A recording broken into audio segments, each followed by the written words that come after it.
Cold open question of the week, Kaz. What up, Shoes? I'm going to flip this around. Now, there's obviously I should do a cold open question about the AEW show, about Randy Orton. No. We're going to go Oscars here. Okay. Who is the Michael B. Jordan of wrestling? Oh, the best actor who has had a gradual rise in greatness. I think this is an easy answer. Oh, really? Okay. Take away the obvious Nepo baby benefits. It's probably Dominic Mysterio. Right? Oh, wow. It's probably Dominic, like a guy that we've kind of seen grow from, you talk about Michael B. Jordan. I remember seeing him in Hardball, man. Like, Hardball was one of my favorite movies of all time. One of the first movies that made me like legitimately cry. Rest in peace, G Baby. But classic film. To The Wire, and he has a great tag team partner in Ryan Coogler.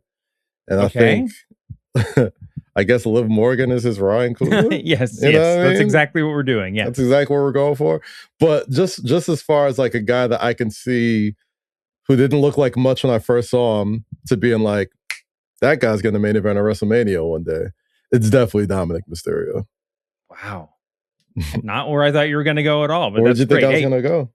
We'll save that for next week. But right now, we got a lot to talk about. Let's start the show.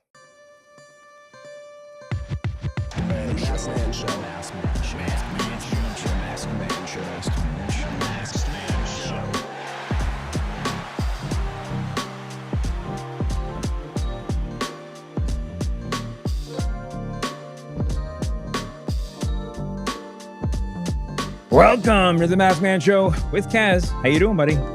Doing good, Shoes. How about yourself, man? I'm doing good. We were all at a late night last night watching All Elite Wrestling. God bless All Elite Wrestling. Yeah. I mean, it was so good. It was so good. Just top to bottom.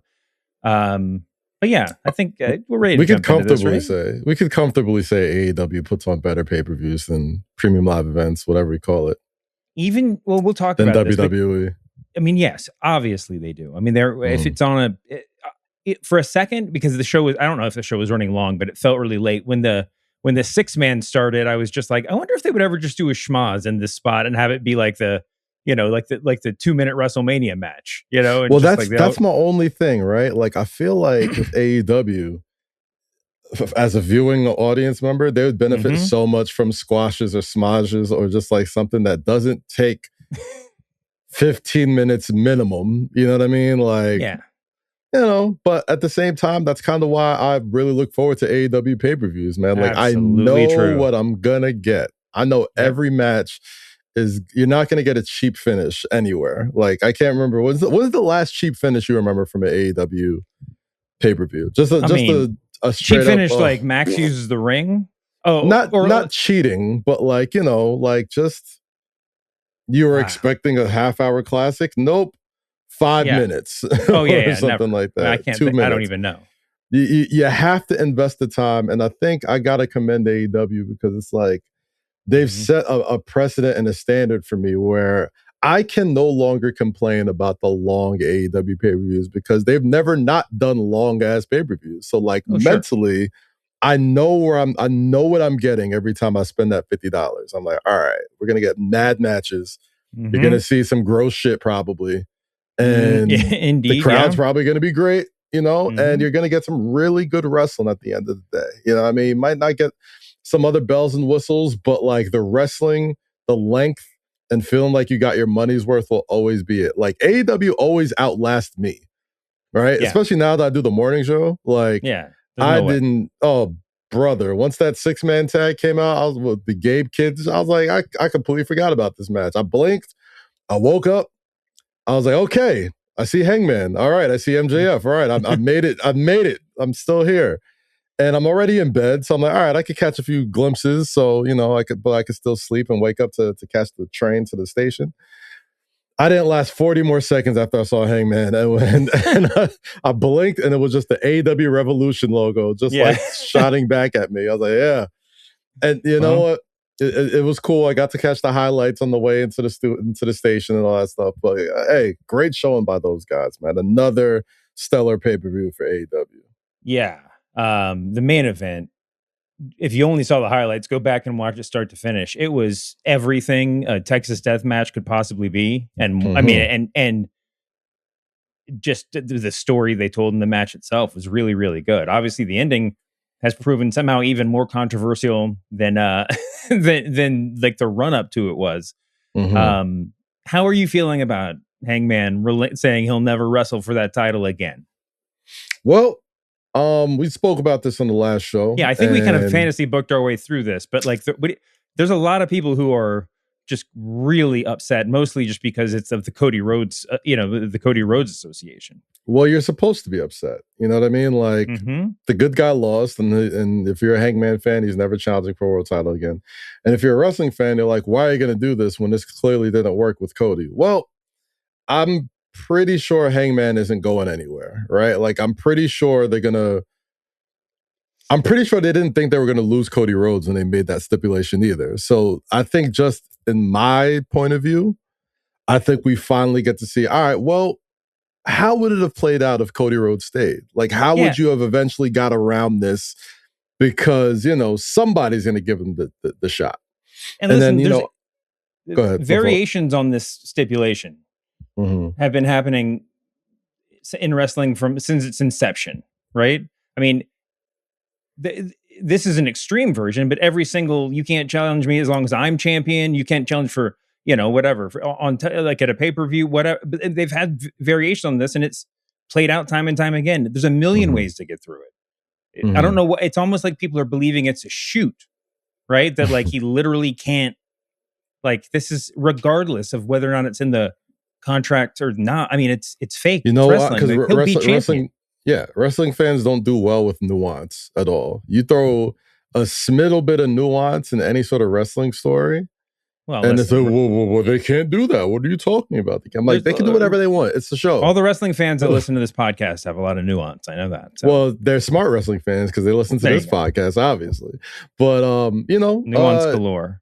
The one complaint that anybody who is still on the fence about AEW will always be their ability to storytell, right? Even though I think they've kind of figured out their way around it now, you know what I mean? Yeah. Like, and they've done some pretty good, done some incredible jobs telling some really long-term storylines with satisfying payoffs. I think that's still kind of a lazy argument. But at the end of the day, it gives you a story to tell. Right? Like it gives you something. Like it's going to be a thing that sort of hangs over one of your most important competitors, throughout their entire run, however much longer they'll be in AEW, which if I'm thinking Hangman Adam Page is probably a long time. I think wrestling fans that are upset that he lost and can't challenge for the title, one, Tony Khan said this is a gentleman's agreement. It was just verbal. Nothing is contractually binding. God bless him for keeping kayfabe alive. So there's that glimmer of a window that kind of lets you know, like, hey, wink, wink, nudge, nudge. Anything could happen. But two, it opens the door for people to,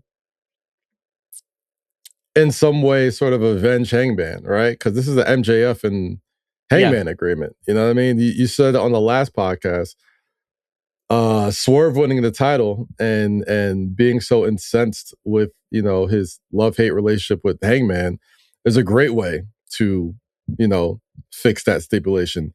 Will Ospreay returned. You know what I mean? Like that is a guy who is, I'm all things considered, even though he did attack the Continental Champion of Moxley,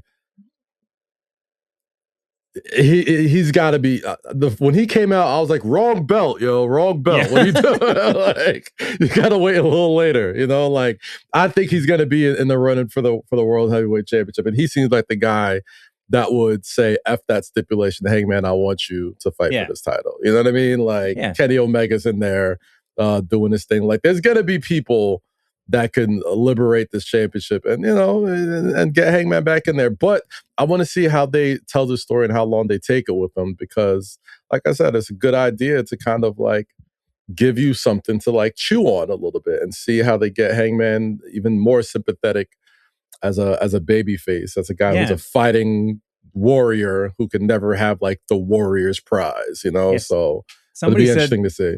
So somebody was saying to me, like, Hangman's was a better chaser than a champion.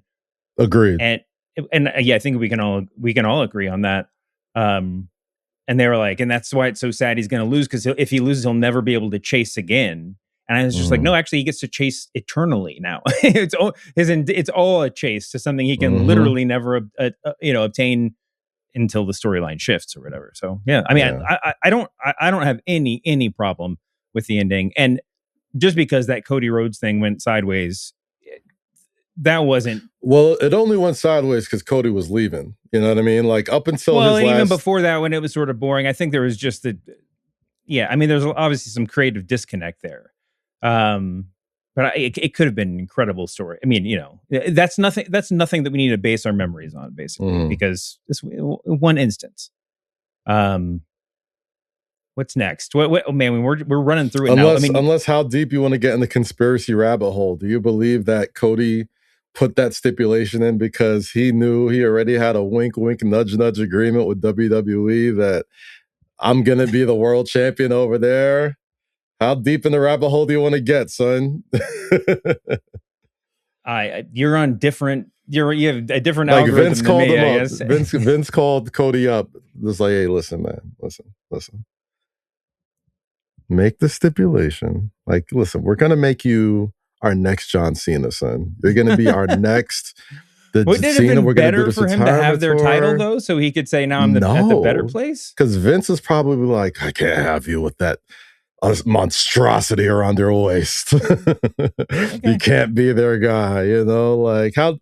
I don't know how deep of a conspiracy theorist I am, but could be funny.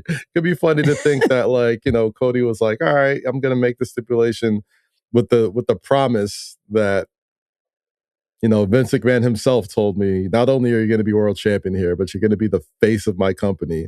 The only caveat is the face of my company cannot be walking around with that monstrosity around your waist. Like Punk is fine. Punk is whatever. That's like it's okay. I like where you're going. A little bit far fetched. That seemed like probably more of a Triple H call than a Vince call anyway. But Cody's return was 100% a Vince call. Well, you don't think it's behind? You don't think Vince is too? You know what I mean? Make you an offer you can't refuse to call Cody up and be like, yo, listen, the next face of my company, John that part Cena. Is more the next that part is, I guess, believable, but the specificity about carrying the belt just seemed okay. Oh, I like what you're doing. Vince McMahon is highly specific about stuff. Yeah, okay, maybe he's the most specific motherfucker I've ever seen in my life. I got to get more into these conspiracies, like subreddits or whatever, to figure out what's going on. Just started right here. I didn't see it anywhere, but once this brain gets going, you made that whole thing up. I made it all up, guys. Yeah, so it's like literally just like a dude's theory. Okay, I'm doing the one thing that no wrestling podcaster does. I'm getting on the mic and saying, telling the truth. I made it all up. Oh, okay. I don't think so. Well, who knows? Well, yeah, you were talking about, Cody's return. There was another big return to the wrestling ring last night. Probably there was like four of them. But. Well, listen, there was a lot, but I want to start with one Ronda Rousey, who jumped into the ring. It was a weird moment. It seemed like everybody, like on every message board everywhere, like everybody's like preconceptions just smashed into each other all at once, and no one quite knew how to react to Ronda Rousey being there and actually challenging Toni Storm. Is it a big deal that Ronda's all elite? It's a big deal. Yeah. It's also a bad deal, I believe. Oh, I don't think anybody in AEW wants Ronda in their company. I don't think any wrestling fan wants Ronda Rousey in their company. However, that usually isn't what the make or break of these sort of deals are. Yeah. Ronda says a lot of things. Ronda's done a lot of things that I'm willing to bet rubs the average AEW fan the wrongest of ways. 100%. However, Shorty is hella famous. Yes, she is. Has hella emotion. Mm-hmm. And the one thing that we've talked about on the show a lot is that you got to do something with Toni Storm. Yes. And Toni Storm is your biggest she's 1A and 1B as far as like your biggest, wrestling women stars next to Mercedes. And Ronda and Tony is a money match.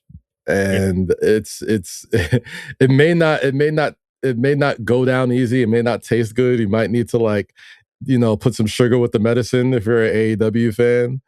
But it's like, you got to do something to keep Tony a megastar, and having that crossover,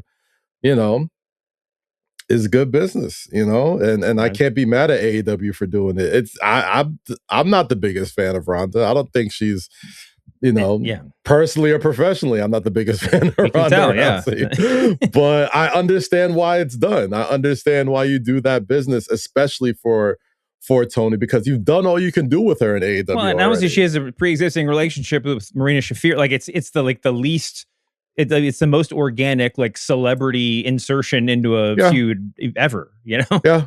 And Marina's just, and another reason why I kind of don't love it too much is because, like, I also feel like Marina Shafir was just like catching her stride as being like a legitimate, she is one of their top stars now. Like, she's the guy who gets she's pretty much the captain of the Death Riders without being called the captain. Like, she is the capo, you know what I mean? Like, she's the underboss, whatever it is. And, the mother's milk is over her shit. Like, she's really catching it. And then here comes Ronda. No matter how you slice it, even though Ronda is clearly there to put her friends over and make sure that her friends look really good, the wattage of her star power is always gonna kind of take a little bit away from Marina, unfortunately. So it's the four horsewomen. I get the connection. It always is going to make sense if you have them all in the ring. But again, for the average AEW wrestling fan, it's going to be it's going to be some sugar with the medicine to make it all go down when it comes to Ronda. You're going to have to, like most wrestling fans, you're going to have to be a little bit hypocritical to enjoy this. Sure. That's being a pro wrestling fan. I don't think there's anything wrong with that. I thought it was a big get for them. People are talking about Ronda Rousey now. That's the thing. People are talking about, and so they're talking about AEW. So if you're WWE and you're gonna, have this Ronda Carano fight on Netflix, you're probably running a zillion Monday Night Raw ads around Ronda, every time she's out there. So my question is, what do you think Ronda's going to do? You think how do you think Ronda is going to counter program the obvious Netflix WWE ties that's going to come with her first real MMA fight in however many years? Is she going to come out in AEW tights on Netflix? Like, is she going to I don't know. Is she going to say she's like the new Rick Rude who just is on both shows on the same night? Yeah, that's a great question. It's interesting to see how that's going to happen, because if I'm WWE and I see that, call Netflix up today. I'm like, oh yeah, that Carano Rousey fight. Yeah, we need some. We're gonna need like 10 more Monday Night Raw ads right around that boxing match. The world's gonna be watching. It's gonna be one of the most watched sporting events of the year. All those Netflix fights are. And I'm gonna need some more WWE promotion, because this girl, who clearly does not like us, is probably gonna find some way to shit on us. So it'll be interesting to see how Ronda sort of it's true. Counter programs herself, I guess, if that makes sense. Yeah, well, I mean, this seems like the right stage for it, right? I mean, this takes her back to her early wrestling fandom, and I don't know, she gets to be it'd be great is if she joined the Death Riders and then they just shifted immediately into like soap opera, like Judgment Day soap opera mode, where like it's all click infighting in the back, and like no, that would probably be bad. Do you think Ronda's at Dynamite this week? I would assume so. I mean, it'd be kind of wild if she wasn't, but I feel like if Ronda was at Dynamite this week, they would have had the promo. They'd be like, yo, catch Ronda Rousey on AEW. Oh, they would have posted about that. Maybe you're right. 1,000,000%. Yeah. I don't think she's gonna be there. I don't know what this is. She didn't get an all elite graphic. You know what I mean? Yeah. Like, I don't know. I don't even know if this is like a real sort of like deal. You don't even know deal. I have no idea. Oh my God, that's awesome. Well, I guess we'll find out. I think it's I mean, at least, people are paying attention. People are. I mean, even to just complain, like it's I good mean, for them. Mystico got the All Elite graphic. Like that Mystico was is indeed all elite. he's all elite like a motherfucker. Which was it felt weirdly sentimental, you know. It was the music that got you. It was. They're playing. Oh, it's just a rhapsody. Yeah. But yeah, that was really cool. That match was sick. Wait, before we get to that match, though, I just want to, we had Ronda Rousey come back. I thought the most notable thing about most of the card was that it just immediately sets up the next show. Like every single match was great, and then flipped. Like we know exactly. Like of course, in the very very good FTR Young Bucks match, all we're going to be talking about is the fact that after FTR retained Edge and Cope and Christian. Cope and Cage. Cope and Cage ran in and said we're back for revenge, and it just there's a what happened? There was a like bear spray was used by Christian, and then like they got anyway. Cope and Cage are back. Exciting? Actually, yes, it is exciting. And again, you said it. I think AEW did a great job of, usually the phrase is, what do we do Monday? What do we do Wednesday? You know what I mean? Like after every match, there was they kind of had that, and exactly. You know exactly what's going on. Yeah. There was like an immediate story follow up to every single good match that you saw, which I thought was great. And the shout out to the marks, man, because I'm like, who's Avenged? I'm like, why is everybody cheering? I'm like, I saw Avenged pop up on the screen. I'm just like, is this Avenged? Is this some group? Is this some indie group I've never heard of? Then I saw that rated R stamp. I was like, oh, okay, I got it. I got you guys. You got it. But I thought it was cool. And man, another incredible match between FTR and the Young Bucks. They are just wrestling soulmates, man. Like they were just made to wrestle each other. Yeah. And called it too, called that one. FTR retaining. And it wasn't because I knew Cope and Cage were coming back, but as soon as they came out, I was like, oh yeah, that makes all the sense in the world. I should have seen that coming. Of course. And now we got the element of that triple threat tag team match, which I think is going to be, however bonkers you thought this last match was last night. Throw Cage and Cope into the mix, and now we're cooking with gas. You could sell out whatever. Dang. What are we doing? I think they're doing Grand Slam in New York. Is that the next big show?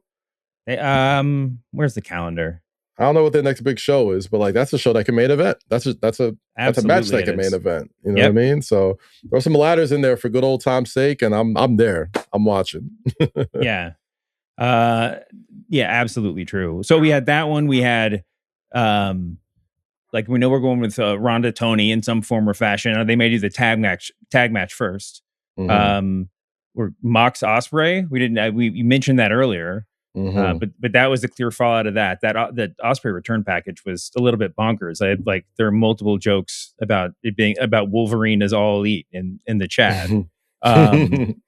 So and we know we're doing that. Now we know we're doing Kenny Swerve, and there's like all these things just like set up the next thing, and it also gets you the big moment of Kenny on the show, even though he wasn't scheduled, and of course Ronda Rousey.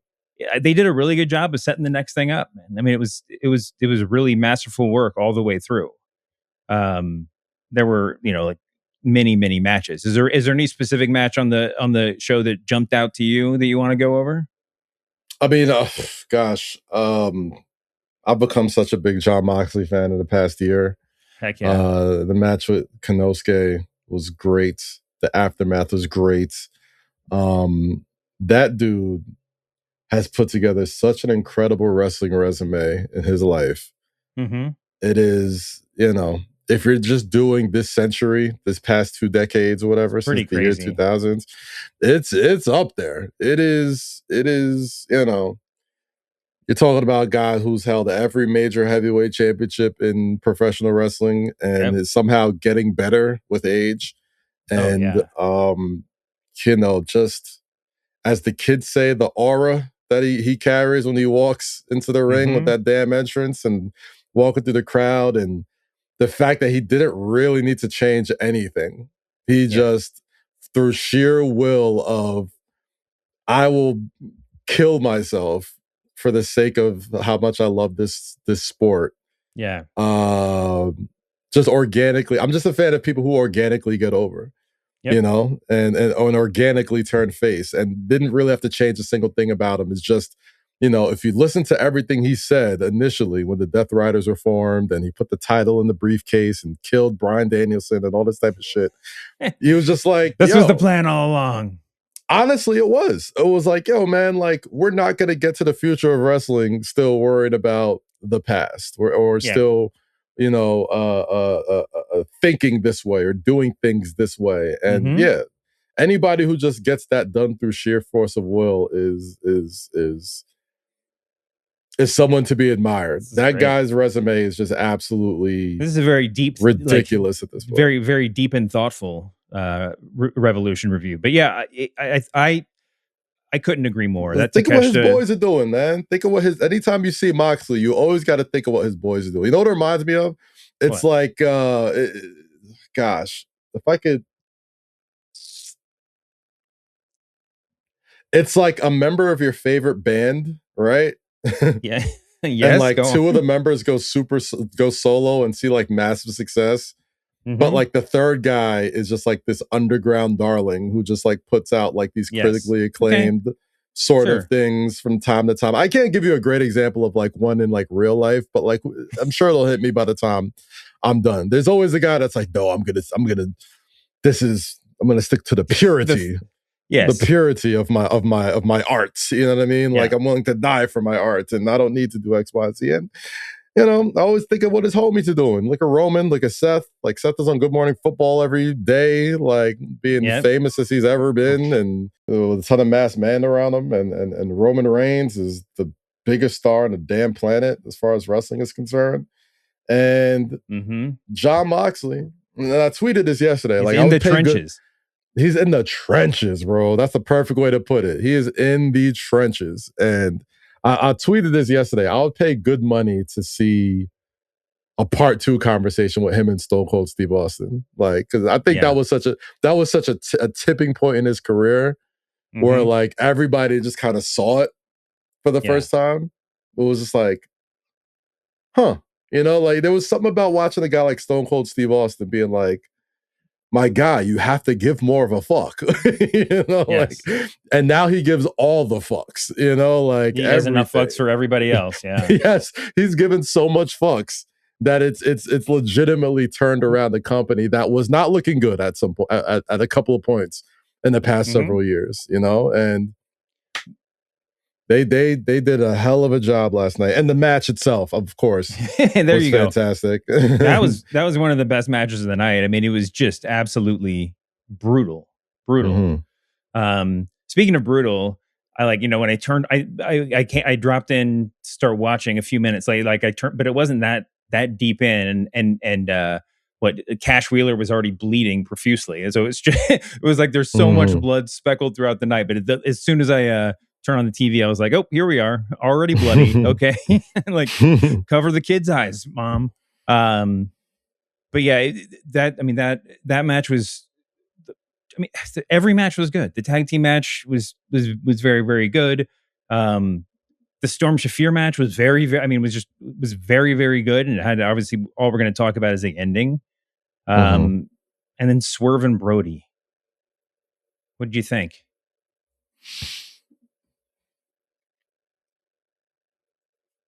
It was kind of I don't know. Like, you know how big of a Swerve fan I am. And Brody King's definitely like, you know, turned it up a little bit as, you know, a fan favorite in AEW. But that was one of those matches that just was like, all right, like I understand for you or what? It was kind of like just I guess Swerve's sort of, you know what?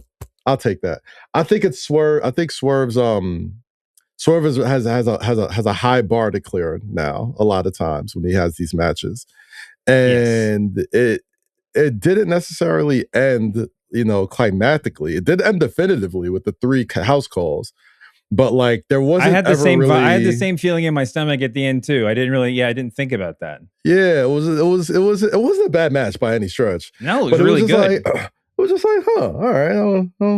solid. It was like a, it was a little bit short and a little bit. It was like a 17-13 win in football. It was like lots of field goals, maybe 2 touchdowns, but like it was one of those wins where they just like, it seemed like he just ran the clock out and didn't like,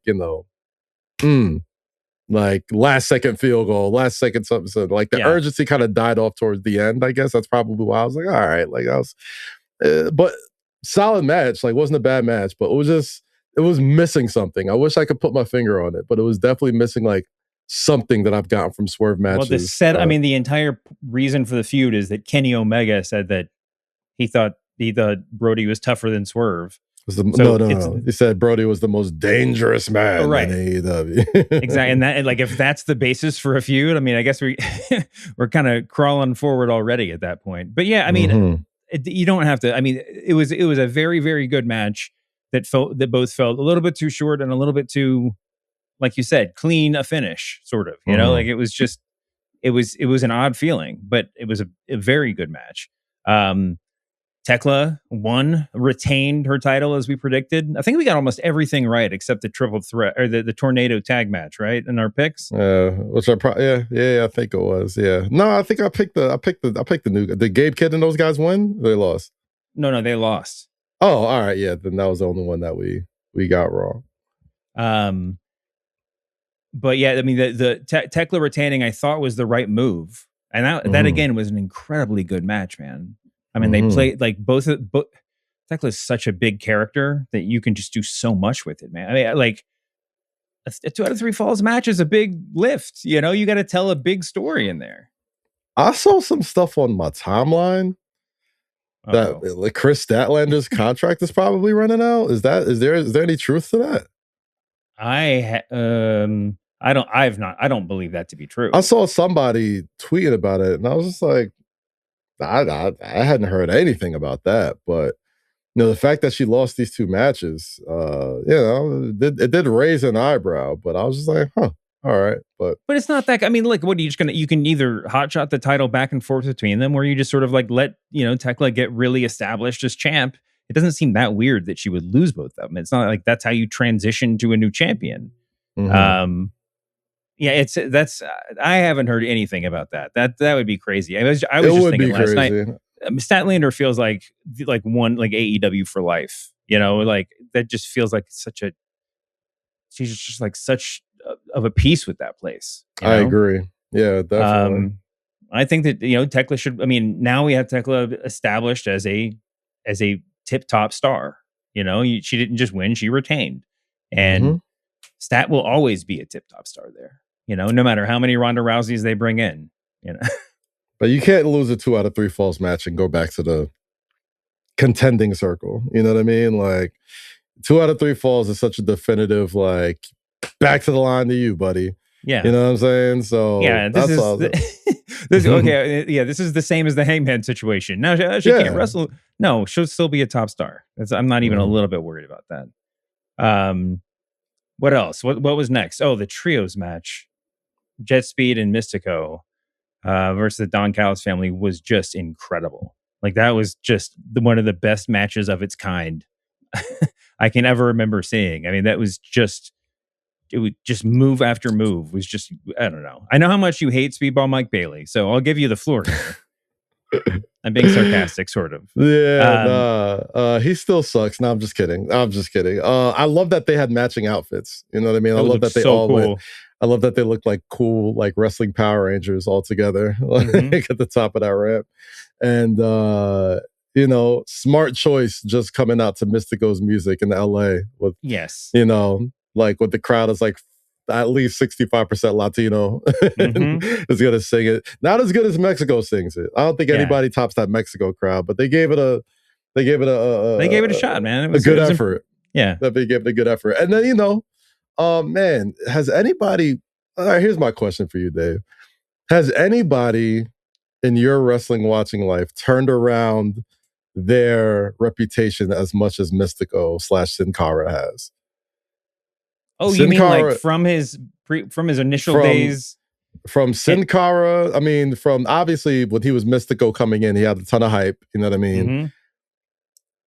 kind of crashed and burned in WWE, you know what I'm saying? Yeah. And, you know, kind of worked his way back up through CMLL. And now, you know, every time he's treated like legend. He's treated like a special attraction in AEW. You know what I mean? Like he's given that sort of gravitas that you save for your Ronda Rousey's or Brock Lesnar's or like that type of thing, but the lucha version of that, you know? So in your opinion, have you seen anybody turn around their reputation, at least publicly, to the national wrestling watching audience? I think we have a little bit of a skewed perception as just American fans, right? Because we just knew him as like Sin Cara, and if you weren't buying that, then like it starts really low. But yeah, I mean, certainly there was never a question about whether or not he was a good wrestler. It was just sort of like, where would his career lead him, and then would he be able to show that off? Right. Listen, but yeah, I mean, there's definitely a lot of like American wrestling fans that are just like, you know, out of the loop enough awesome. Yeah. Anyway, he's so good. I mean, he's obviously universally beloved at this point. So yeah, I thought that was just like him being all elite, and who knows what that will exactly mean. But I mean, what a special attraction to be able to bring in for like your big shows. Well, yeah, man, he was essentially replacing Hangman, you know what I mean? Who was like your top guy. And it's like, you know, if you were having fun with the six mans, you know, and he comes in, has the great all elite graphic at the end, and they're really baby facing it up at the end of the crowd, at the end of the match with the crowd. It's like, yeah, it seems like we're going to see a lot more Mystico in AEW, you know what I mean? At least with those three. And, you know, Speedball was all right too, I guess. Just kidding. All of the people in this match were had insane performances. Yeah, I mean, shout out to those varsity jackets though that they came out.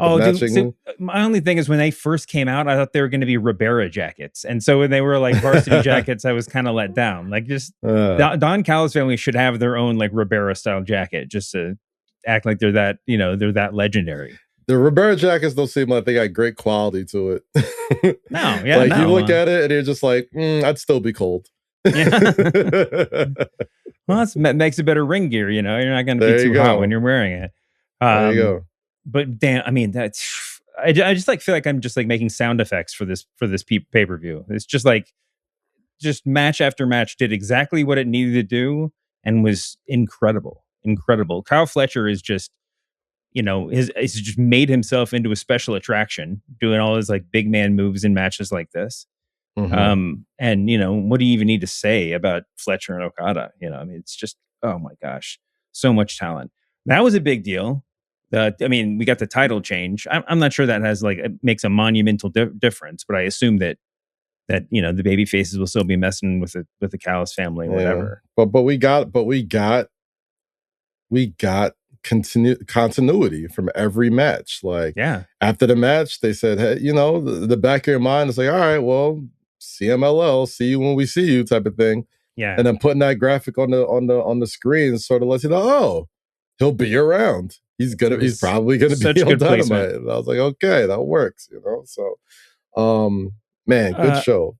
I guess my second favorite match of the night, outside of Takeshi, again, and this is only because I fell asleep before I got to the main event. I'm sure that could have been it. But outside of Takeshi Moxley, Andrade Bandito, boy. It was incredible. Humper. Yeah, I mean, it was, you know, there's obviously like who was going to win was actually, you know, a pretty big question going into this, because these are both like potential super duper stars. They managed to do a really good job of telling the story of the match before and during it, so that by the time we got to the ending, it didn't feel earth shattering that Andrade won. But I mean, move for move, that match was so just ridiculous. That reverse German that he did from Andrade lying down, and like, I mean, it was just like so. Just, I can't even. There's no words for it. They're again same way, like, and I don't know. I haven't seen a ton of Andrade Bandito matches. I'm sure they've wrestled again before in the past, but they kind of seemed like wrestling soulmates the same way FTR and the Young Bucks are wrestling soulmates. It's like, Best out of 7, I'd watch that. Oh, yeah. Like if they run it back. Yeah. If they're fighting for a CMLL World Championship in the future, a Ring of Honor World Championship in the future, I'm into that. They're just the same sort of hybrid lucha athlete that just, it's hard for them to have a bad match when you wrestle that style. You know what I mean? Like, and it must be so much fun for them to work together. Yes. They're not always the gimmick sort of, like they're not that, when they're in there together because they've got each other.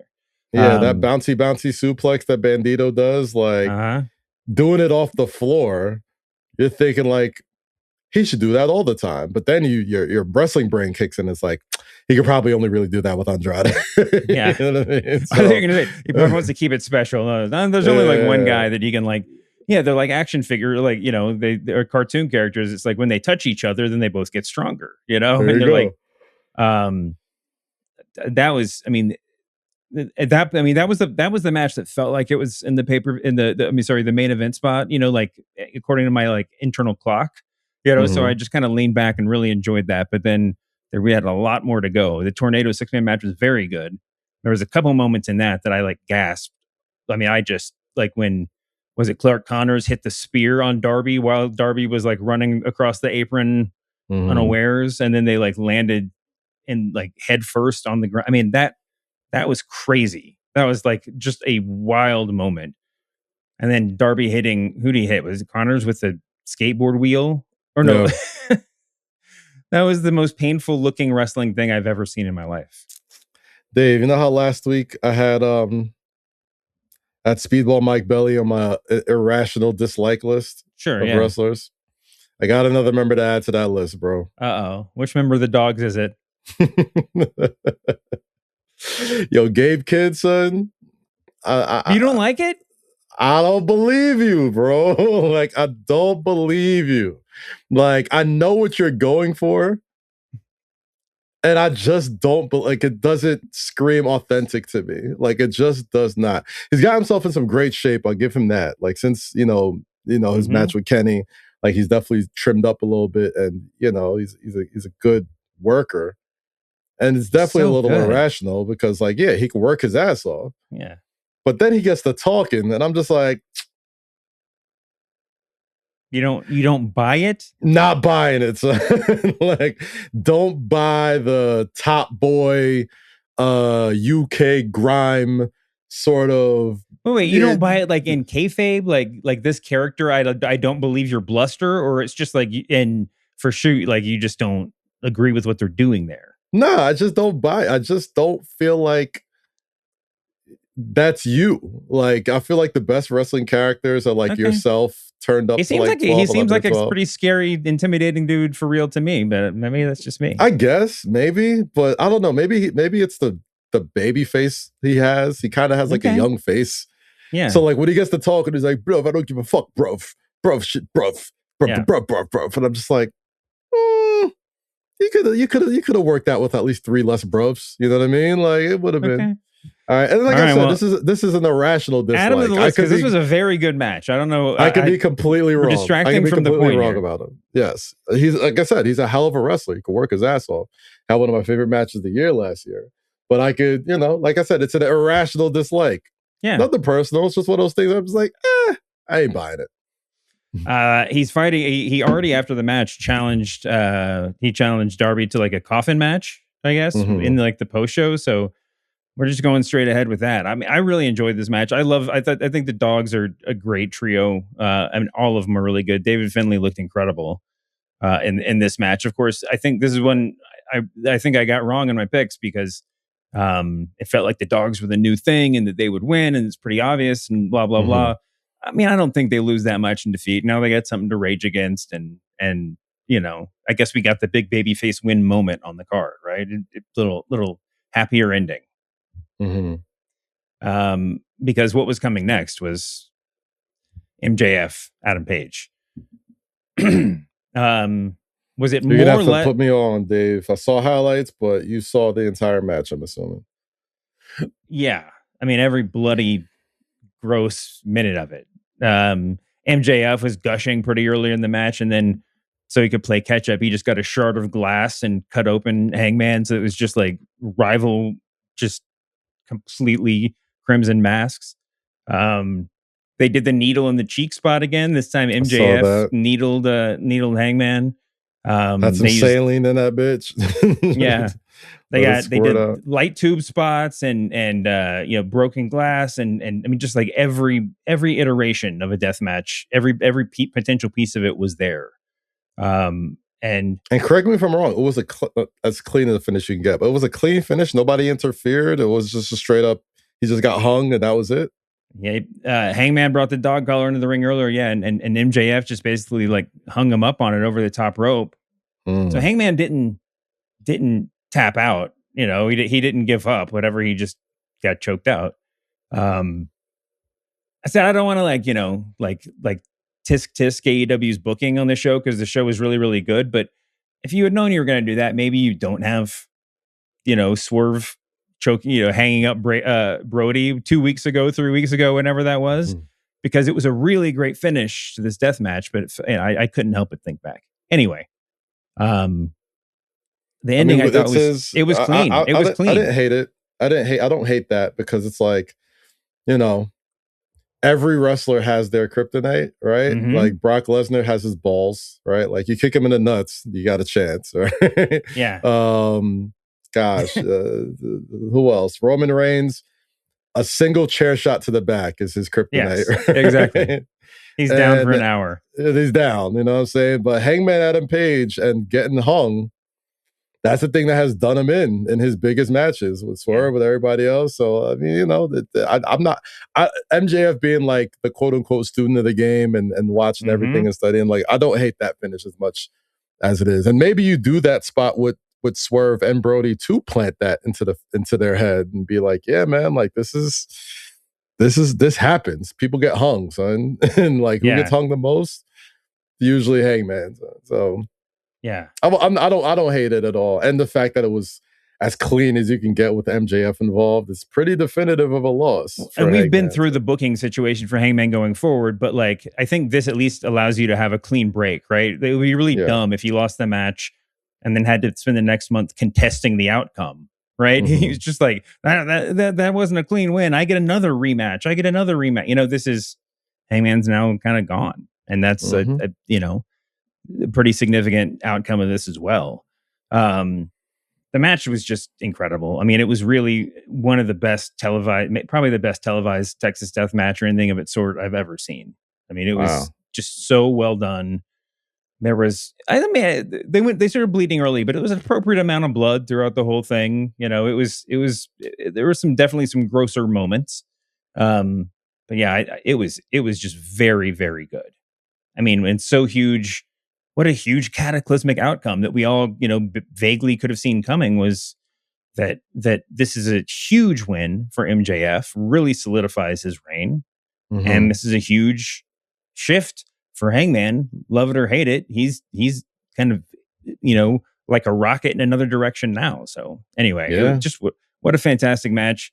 What a fantastic show. I mean, there are matches we haven't even talked about, right? Did we say everything that happened? I think we did. Did I miss one? I don't know if I missed the tag match. I'm sure that we'll end up with that we have new tag team champions, Divine Dominion, the name they tried to get over during that course of that one. Had I known that they had a tag team name before this, you would have given them more of a shot. I would have given more of a shot. Yeah. There you go. That match was really fun. I think we're obviously heading towards a rematch, ladder match or whatever between those two teams. That's not over. It was so good. Oh God, what a good show. It felt totally legitimate how late I stayed up last night. No complaints at all for me. I don't even know. What was match of the night? What are people saying? Do we have online reviews yet? I guess it's got to be the main event. I haven't gotten. Yeah, I gotta get that. I gotta watch it in full. I don't want to jump out the window too much. I hope you guys listen to this can forgive me for not being able to, see it in full. I've only watched it in Twitter clips so far, but MJF got on Twitter last night and I saw greatest dog collar match ever, greatest Iron Man match ever, greatest Texas Death match ever. That was his tweet. So I'm like, all right. Good thing I ordered it on YouTube so I could watch it. Wore Terry Funk's like tights, like the black. Oh yeah, I did. And that was sick. And it was a very Terry Funkian match. I mean, it was just a really good story with literally like every kind of plunder possible, and they all had their place. I mean, even just the basic tables, there's a huge table sequence. Hangman ended up going through a few of them painfully. They had the weird, kind of like schmozzy bit back in the back where they like jumped into the sound equipment or whatever. I mean, it was just such a good match, man. It was like it had everything you could possibly want. And yeah, Mazel Tov. It was, I think they made exactly the right decision. Brian, is there anything else? Are there any other big takeaways from this? No, it was definitely watching it. It was like, well, I was on the edge of my seat. I was actually just to kind of like to make sure I stay up. I was playing a video game and on the side, keep the mind moving. Yeah, yeah, and that main event, it definitely took me for a ride. It came at the right time. The baseball game was over, so the basketball games was over. The Oscars were over. Yeah. Oh yeah, they was okay. Yeah, I'm trying to think was over around that time. So a few of the spots I'm watching, I'm like, all right, Adam Hangman Page may win this. Mm-hmm. Like I always say, he's a great wrestler. Just not for me, but he's a great wrestler, And last night was just one of those nights that proved that he took me for an emotional ride. That I found myself kind of rooting for him a little bit. Like you're not really about to give up your opportunity to be a world champion. And he said, "It's just so weird." And a hell of a match too. Mm-hmm. I was trying to decide who I would have rather been in those if I had to take the punishment. It's pretty close. Who would you rather be? Like who? Like yeah. If you're just like if I had to take the punishment of one of those guys, who would it be? And they both took a whole lot of MJF stuff. went home with the winner's purse. That's the way I look at it. Yeah, and he didn't get a syringe in his face. Which, that too. And the iconic moving forward. The iconic part is that they get blood splattered on the camera, and they didn't clean it off obviously on purpose. And then excuse me. And the closing shot of the whole show was Hangman was like on a gurney, and MJF like straddled him, like climbed on top of him, and posed with the belt through the lens that is totally smeared with blood. It was pretty cool.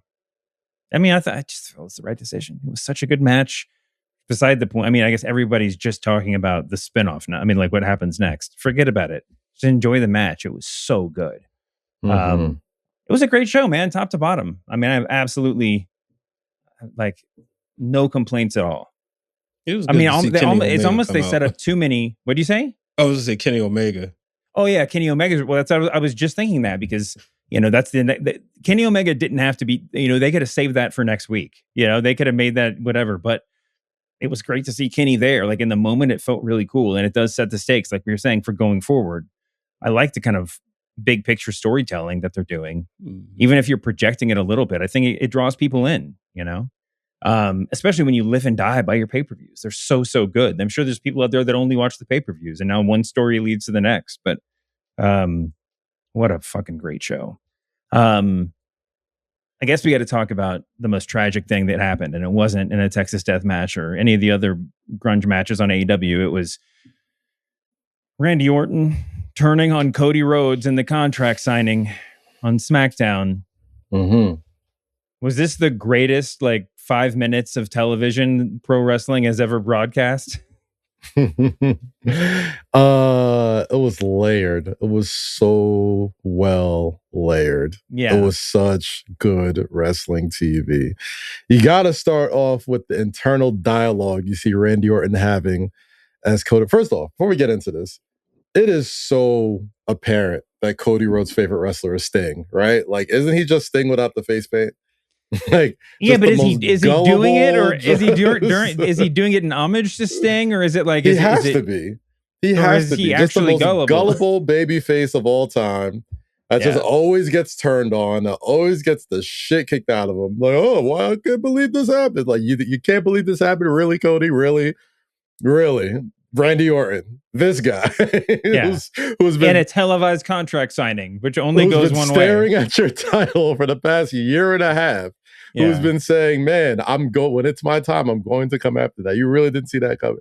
But you see what Randy did and what the commentators did made it hit so much better, man. Like, because it could have just been the easy sort of, oh, stomp, oh, RKO, that's just Randy being Randy. Can't trust Randy. Yeah.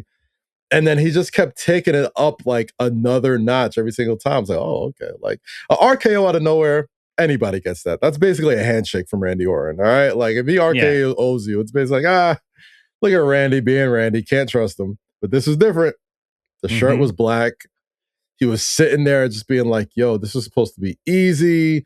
It was supposed to be Drew. Yeah, because whoever was there was going to get the same treatment. The same treatment, bro. Like, I was going to be in the motherfucker. Like, I'm ready to get 15, man. Like, and you're in the way of that. And once Cody said, let me take the pressure off, or whatever he said, let me take the guilt off, or whatever. Yeah. It was such a matter-of-fact ass whooping. Yeah, Cody, the funny thing is that you're right. I mean, Cody does get turned on a lot, but the really interesting thing is that he sort of not healed it up, but he was just such the most cheesy version of himself the entire night, right? You almost were itching to see him get beat up, and just it's too happy-go-lucky. Yeah, he's like, oh man, I'm always happy to be one of your boys. Aww. Exactly, it's so corny. It's and so by the time that he was getting beat up, it's it wasn't a pure babyface beatdown. You got that little surge of excitement because Randy was shutting him up. It was it was like he's some sort of annoying character. And people were shocked that Randy got cheered because of that. I'm like, how do you not cheer that? Well, how do you not cheer that? How do you not cheer someone who's that awesome in that moment either? It was the perfect moment for him. It's and dude, my favorite part of the whole thing was him just sitting in the chair at the end, holding the belt as if he was the only person in the room. It was just the most, I think this might be peak Randy Orton. We've obviously we're 15 minutes into it, but this might be, is this the best version of Randy Orton that we've ever seen? That remains to be seen. That remains to be seen, but it's off to a really good start. Yeah. What is your favorite Randy Orton? I mean, I'm always going to be partial to, 09 WrestleMania 25 lead up to Randy Orton with the Voldemort build. You know what I mean? That's everybody's favorite. I feel like that was the one who truly felt like the most scariest dude in wrestling, you know what I mean? And would literally do anything. Yeah. And I think everybody knows that. And I think they're tapping into that, which is why that chair shot was so beautiful to see. Beautiful in the wrestling sense, not, in the real life sense. It probably hurt. Yeah, it definitely probably hurt. Even a lot of people getting hurt on this show. I mean, there's just a lot of people going to the medical tent on the way home. Yeah, man. It was so quick and sudden, and just it felt like a gunshot. You know what I mean? It felt like a gunshot. He was already on the Muda scale. You know what I'm saying? He was already bleeding. Oh my gosh, just bleeding crazily. Like a pig. And then he's just laying on the stairs, and Randy just hops up and just 187s him right on the top of his dome. And I know the steel stairs in the chair did a lot of the heavy lifting of that sound, but that's still some steel dropping on the crown of your head. You know what I mean? That's still gonna sting. It was a proper beatdown. It was a lunatic, man. And that's how you start a WrestleMania feud. God damn it! It was so compelling. Just one of the best segments I've seen on TV in so long. Because and listen, I've complained that WWE waited too long to really start spinning these stories or whatever. But that felt perfect, just the way it was. I mean, that you could have done it earlier, I guess, in time, but that's to take nothing away from that segment. It was just absolute magnificence, and it took you exactly where it wanted you to go, and at the end, you're just like, this is the match I'm most excited about at WrestleMania now. It was just absolutely bonkers. It's funny he said, this was supposed to be Drew. What do you think if it were Drew and Cody's wrestling like Sami Zayn or something? Would the crowd have been totally behind the beatdown? or would it? I almost imagine it doing like a double turn on the characters, just like applying that same beat down to Drew McIntyre. Nah, it wouldn't make this. It wouldn't hit the same. I'm sorry. No. You know what I mean? Like it had to be Cody. Yeah. It had to be him. He had to kill him. Of course. You know, like that's what had to happen. And with Drew, you know, they started off with the Jacob Fatu storyline, and that's cool. But boy, do I want to see him and Nick Aldis fight. You know what I mean? Like it's so weird. The amount of speculation about Nick Aldis fights, even about Adam Pearce fights. You know, everyone says they should go 1-on-1 or like whatever. It's so if that never happens, like it's almost like it. He keeps teasing it. He's like, yo, you know me. You know where I'm from. You know what I do. It's like when we fantasy booked a CM Punk return every pay-per-view for like 10 years. You know, it's like you're just fantasy booking. You know, it's just like is that the best situation to be in as a wrestler? When like you just get fantasy booked into like one match a year. Yes. And everyone's it's like, absolutely yo, the best. Just one match. That's all we want from you. And you could tell like the way they faced off and the way Nick Aldis backed off of Drew once Jacob Fatu's music hit. It was almost like their test, you know. I feel like, you know, I say this on the show a lot. WWE tell you exactly where they're going. You just got to pay attention. That face-off was meaningful. That face-off between Drew and Nick was like, let's test the waters here. And I was bought in up until Jacob's music hit. And I love me some Jacob Fatu. But kind of want to see Nick Aldis strap him up and see what he could do with it. That's the more compelling matchup. You know what I mean? I get it. Jacob's the guy who screwed Drew, and he made him know about it. And and also that's a big card. It's a big match for Jacob too. Like it's a big on match WrestleMania. for Jacob for sure. So yeah, I mean, listen, I think that Aldis stuff will always be there. I mean, it does feel weirdly like a WrestleMania match, right? I mean, it feels like the sort of like weird, like silly match they would like to throw in there or whatever. But yeah, I mean, I think I don't think any of these authority figures are going to get in the ring anytime soon. It's not going to be him. It's not going to be Jessica Carr. It's not going to be Adam Pearce. Like those they can save those matches for another moment. I feel like, although it's true, they're all sort of WrestleMania style matches. Just a lot of hype or whatever. But yeah, man. I mean, just Drew. I mean, sorry, but Cody is. I think it's. I mean, he's really, really healing it up. No question about it. But I mean, it will be interesting to see how these guys get cheered respectively at WrestleMania. You know, I mean, do you think Randy's still going to get the crowd behind him, even though he's just such a dastardly heel right now? Hell yeah, because that's the Randy Orton we've been wanting to watch for a long time. That's like, I don't think it's who gets cheered, who gets booed. I don't think that matters. What matters is the reaction you elicit. You know, and I said the thing about nuance at the beginning of the show. And wrestling fans and not being able to realize, like, oh my gosh, he's a good guy. I can't, that's a bad guy. Nah, man, like it's a story being told. It's a story being told. And if you're into it, you're into it.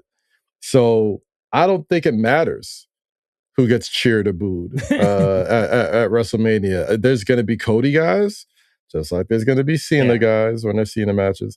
And there's going to be guys that want to see Randy Orton be the most evil, fucked up, malicious version of himself. And that's what Cody asked for. Cody said, oh, we're going to get the guy with the 3 most dangerous letters and da-da-da-da-da, and it's going to be great. And afterwards, we'll be all friends. And Randy's like, yeah, all right. Bounces it off the table. It was great. It was great. And the beautiful thing about it is, I don't think we're done yet. I think we need to this stretch. I guess it's 4 or 5 weeks left to WrestleMania. We probably gonna get to see some more evil Randy. Like, if I'm Brandy Rhodes, I'm walking around with my head on a swivel. You know, like totally true. If I'm, you know, it's kind of like after that. I mean, after that whole segment, it's almost like you either just like ban him from TV, right, until WrestleMania, like just write him off, or it's only going to get crazier and crazier. right? Something. I don't know. I think you definitely wrote off Cody for a couple of weeks, but you should have Randy back next week and have him talk his shit and see where his. Now I'm more interested in him speaking than ever. And be honest. Let's all be honest. Starting to get a little tired of happy-go-lucky Randy and slapping high fives in the crowd. I'm like, that's not Randy. Yeah, that's totally not true. you. And that you was know, just like the commercial Black. Randy. Yeah. I guess Aleister Black was, playing the role of carrying Crosshair and being like, hey, bro, you gotta. That is not you. Them voices in your head, that's you, champ. You should listen to those. Yeah, you should listen to them. And Cody said it too. He's like, I know those voices in your head are telling you. I'm like, yeah, bro. Now you got a cracked cranium over it, though. Enjoy that. It was a great segment. I mean, it was just. You couldn't have done it any better. I mean, you couldn't. It couldn't have happened. Is there any other WrestleMania news? What else happened on SmackDown? What did I forget? Trick Williams over Jacob Fatu. Oh yeah, that was the right ending, but it was a really good match. A really, really good match. I enjoyed every second of it. What else happened? We had Jay beat Michin, and then afterwards. Oh yeah. Okay, go ahead. Yeah. So we're already spinning it forward, right? Rhea Ripley tried to give her props to Michin backstage, and she really wasn't hearing it. And then later we saw Jay and Michin in the back. Yeah, kind of talking. Not loving it, son. Not loving this. Not loving this Rhea Jade build. You know what I'm saying? Not loving it. It started off hot on social media, and I'm sure it's not measuring up. It's not measuring up to the bar they set when they were like tweeting like they did, like shoot tweeting. Yeah, and it just kind of seems like, oh, you're built, your muscles are built for show, and mine are like, what? Who cares? Like, you're they just obviously gorgeous. Hate each, like both are like. Yeah, built from the gods. Both they hate each other in a very, very strong but in non-specific way. Like I just hate everything about you, and like, we're gonna fight about it. You're not gonna be a, or you're not gonna be the.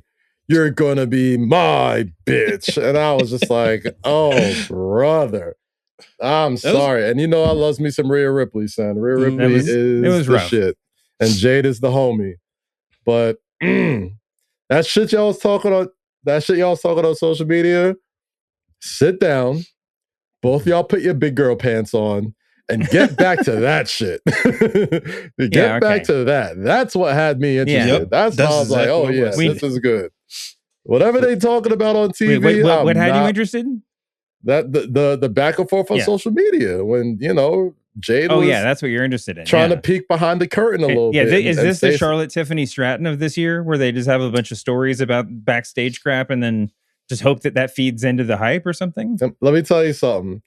I'm not crazy about the sausage being made as a main event storyline into WrestleMania, but for a women's championship match, for that type of shit, for the catting it, like, listen. For all the bullshit that Tiffany and Charlotte put themselves into, I was excited to watch them fight next year. Last year. I was like, were. And that is, you know what? I don't know how much is real and how much is make-believe. I'm just going off of what I see on TV, what I see on social media. Charlotte was a pro with that shit. Yeah. Like, even when shit went off the rails and the Ludwig Kaiser of it all and all that, divorced Andrade, whatever. They brought it to TV. Motherfuckers were interested. She spoke with us during WrestleMania week and was like, yeah, this was not comfortable. I did not like doing this at all. But did she go through with it? Did they have their match? Did she get a little bit of her licks back in that match and just gave a couple of receipts back? Wasn't a Meltzer classic, but boy, it was brutal, and I was happy to watch it. Like, Tiffany came back looking fucked up after that match. And sometimes you got to push that line in wrestling. Sometimes you got to push that line of real life sort of animosity to really get folks interested. And they did it for a while. I mean, I'm not sure it was. I'm not sure it was like a secret, PR campaign. But if it had been, it wouldn't have gone any different. Like it just rolled out perfectly. That first Rhea post, and then Jade just on her ongoing campaign of being an irritant online. It's really, really good build there so far. But anyway, they'll get there, Kaz. I feel confident, don't you? Well, they got a few weeks to get there. I just think they got to get. I'm sorry, you got to get a little bit more personal. I do not. I agree. Like Jade and Rhea arguing over whose build is better is like. This is 80s WWF, right? This is like Rowdy Piper feuds or whatever. Like, first off, y'all are both like the most impressively built women in like ever in life. Like, who's fucking cares? Get to a real issue between y'all two. This is a world championship match. Sure. This is not show friends. It's a show business. All right. If somebody says something that gets in somebody's nerves or whatever, you got to use that shit. All right. Like, you got to use that shit. Everybody put your big girl pants on. Everybody just say, yo, whatever I got to say on TV, whatever you got to say on TV, this is just to sell the show, man. We got to get some tickets. We got to put some asses in seats. Let's just fucking go out there and do it, bro. Can work here. Like, we got to get out of here. Sorry to cut you off, Kaz. Raw tonight's got Roman Reigns and Brock Lesnar. So two potentially exciting WrestleMania themed conversations going on there. It'll be a big night. Anyway, Kaz, you want to get your plugs in?